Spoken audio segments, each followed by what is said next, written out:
Thumbnail সহ long video আপলোডের জন্য কিন্তু আর গুগল ক্রোম ব্রাউজারে আপনাদেরকে যেতে হবে না। গুগল ক্রোম ব্রাউজার ছাড়াই কিন্তু ফেসবুক থেকে আপনারা খুব ইজিলি থাম্বনেল সহ লং ভিডিও আপলোড করতে পারবেন। সেটাই আজকে শেয়ার করবো এই ভিডিওর মাধ্যমে যে কতটা ইজি প্রসেসে আপনারা থাম্বনেল সহ ভিডিওটি আপলোড করতে পারবেন। হ্যালো এভরিওয়ান, আসসালামু আলাইকুম। কি অবস্থা সবাই কেমন আছেন? আশা করছি সবাই অনেক বেশি ভালো আছেন। তো সুন্দর একটি পরিবেশে গিয়ে ইম্পর্টেন্ট একটা টপিক নিয়ে আজকে আপনাদের মাঝে আমি হাজির হয়েছি। আশা করছি আজকে এই ভিডিওটি আপনাদের কাছে অনেক বেশি ভালো লাগবে। ভালো লেগে থাকলে অবশ্যই শেয়ার করে টাইমলাইনে রেখে দিতে পারেন, আপনার অনেক বেশি উপকার হবে। ঠিক আছে, আগে আমরা ফেসবুক থেকে কিন্তু খুব ইজিলি আপলোড ভিডিও থেকে কিন্তু লং ভিডিও আপলোড করতাম, বাট এখন কিন্তু ফেসবুক গত মাস থেকে সেটা তুলে নিয়েছে। আমরা ব্যতিক্রম উপায় হিসেবে কিন্তু গুগল ক্রোম ব্রাউজারটা ইউজ করতাম, বাট অনেক আপুরাই কিন্তু সেটা করতে পারছে না, বিশেষ করে যারা নতুন। আমি ব্যতিক্রম উপায় নিয়ে চলে এসেছি আপনাদের মাঝে। চলেন মোবাইল স্ক্রিনে চলে যাওয়া যাক। এখানে প্লাস আইকনে ক্লিক করার পর দেখবেন যে আপলোড ভিডিওর একটা অপশন থাকতো, বাট সেটা কিন্তু আমরা আর পাচ্ছি না। এখন সেটা পাচ্ছি না তো কি হয়েছে, আমরা ব্যতিক্রম উপায় বেছে নিয়েছি। এখানে ক্লিক করবো, পোস্টে ক্লিক করে দেবো। ওকে, পোস্টে ক্লিক করার পর এরকম অপশন পাবেন, ফটো অ্যান্ড ভিডিও দেখতে পাচ্ছেন। এখানে ক্লিক করে দেবেন। ক্লিক করার পর আগে থেকে কিন্তু ভিডিও এবং থাম্বনেল আপনারা এডিট করে রাখবেন। ওকে, এডিট করে রাখার পর ভিডিওটা নিয়ে চলে আসবেন। ভিডিওটা নিয়ে কিন্তু আমি চলে আসছি। নিয়ে আসার পর এখানে কিন্তু আর তেমন কোনো কাজ না। এখান থেকে কিন্তু একদম নেক্সটে চলে যাবো। এখান থেকে আমি টাইটেল বা কোনো কিছু কিন্তু লিখবো না। নেক্সটে চলে যাবো। নেক্সটে চলে যাওয়ার পর যে অপশনটা আসবে দেখতে পাচ্ছেন, এখানে টাইটেল লেখার অপশনও পেয়ে যাবেন, হ্যাশট্যাগ লেখারও অপশন পেয়ে যাবেন। আমি এখান থেকে টাইটেল এবং হ্যাশট্যাগটা কিন্তু লিখে নিব, লিখে নিয়েছি।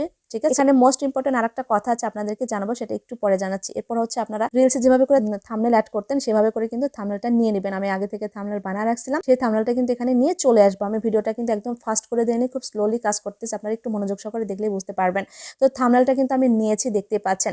থাম্বনেলটা ক্লিক করার পর কিন্তু এখানে সেভ অপশন অবশ্যই ক্লিক করে দেবেন। এরপর যে কাজটা করবেন, লোকেশন দিতে চাইলে দিবেন। এখানে দেখেন আরেকটা অপশন কিন্তু আছে, create playlist from your video. মানে এটা যদি অন থাকে তাহলে কিন্তু এই ভিডিওটা আপলোড হওয়ার পর 6টা পার্ট হবে।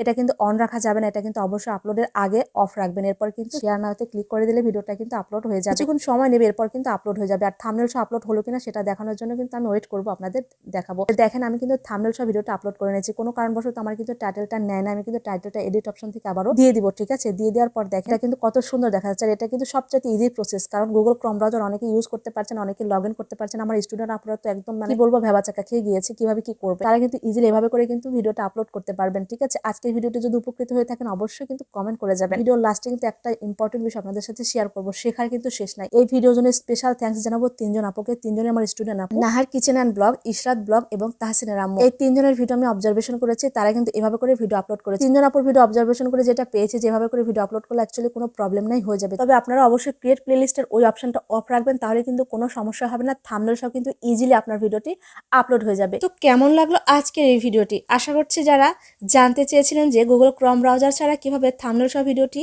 আপলোড করবেন, তারা অনেক বেশি উপকৃত হয়েছেন। আশা করছি অনেক বেশি উপকৃত হয়েছেন। উপকৃত হয়ে থাকলে অবশ্যই একটা কমেন্ট করে যাবেন। আর এরকম টিপসমূলক ভিডিও পেতে আমার পেজের পাশে থাকবেন। কেউ যদি ব্লগিং কোর্স, এডিটিং এর উপর কোর্স করতে চান, অবশ্যই আপনার ফেসবুক